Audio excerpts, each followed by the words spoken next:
आज news line हुई है मोहम्मद कैसर इमाम। अभी हम आए हुए हैं। अभी हम आए हुए हैं ठीक कब्रस्तान में। कब्रस्तान बहुत खूबसूरत बनाया गया है।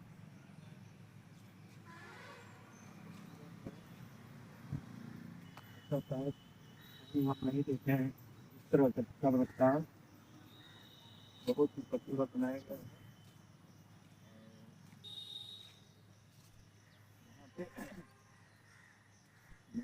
ये मेन रोड के साइड में जो है ये कब्रस्तान बहुत खूबसूरत बनाया गया है। और आगे इधर ये दिखाते हैं फूल वगैरह पेड़ वगैरह सब लगा हुआ है। ये बहुत अच्छा है। इसका कब्रस्तान हर जगह होना चाहिए। इतना इतना खूबसूरत लग रहा है इसका कोई जवाब नहीं है। ये मीरगंज के इलाके में ये है। ऐसा कब्रस्तान हर जगह होना चाहिए। बहुत खूबसूरती से बना हुआ है। मीरगंज जो इलाका है वो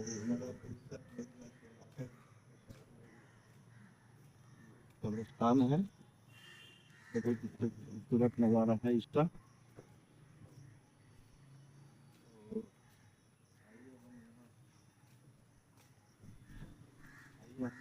सफर कीजिए।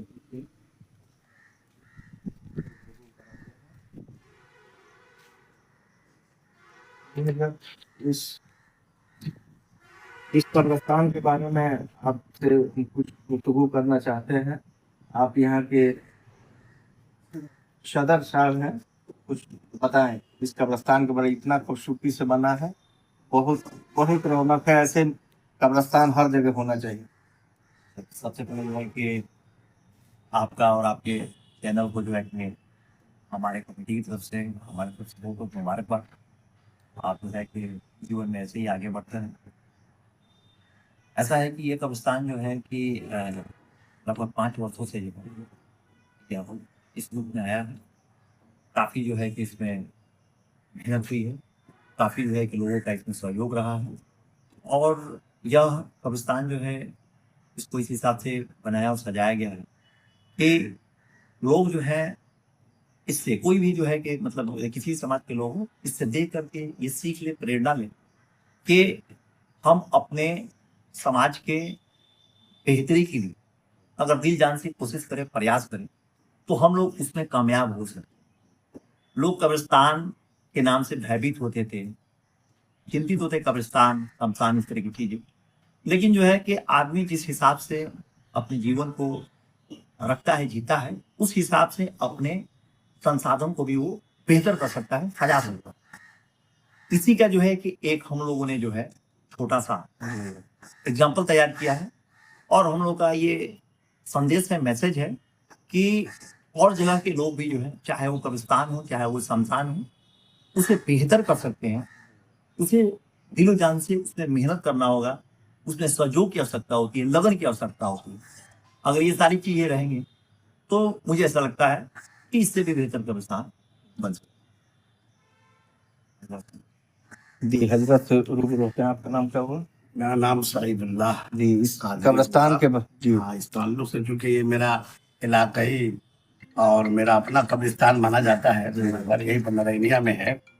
और मैं वैसे बड़ी मस्जिद मदरसा इस्लामिया गोपालगंज में वहाँ पर इमाम हूँ। हमारे इलाके में ये मुनफरिद कब्रिस्तान है। इसका शोहरा बहुत दूर दूर तक अल्हम्दुलिल्लाह पहुँचा हुआ है। और कब्रिस्तान चूंकि ऐसे ही होनी चाहिए, जैसे हमारे इकबाल भाई ने, हम यहाँ के सदर है, इन्होंने बताया, और हमारे असगर भाई यहाँ के सेक्रेटरी हैं। ये लोग और कमेटी और लोगों के ताउन से अल्हम्दुलिल्लाह ये लोग जो काम कर रहे हैं, और जिस तरीके से इस कब्रिस्तान और उसके अलावा भी एक कब्रिस्तान है और साथ में मदरसा है और तमाम चीज़ों का रख रखाव इस अंदाज से इन्होंने किया है कि लोग शाबाशी के साथ साथ दुआएं भी दे रहे हैं। और लोग इससे सबक भी हासिल कर रहे हैं कि हमें भी चाहिए कि हम अपने इलाके में, अपने गांव में, अपने जगहों पर हम चाहे जिस तरीके से ज़िंदगी गुजारने के लिए बड़ी आसाइश तरीके से आरामगाह बनाते हैं, खूबसूरत से खूबसूरत। इस तरीके से ये आखिरी आरामगाह है मुसलमानों की, जिसे कब्रिस्तान हम कहते हैं।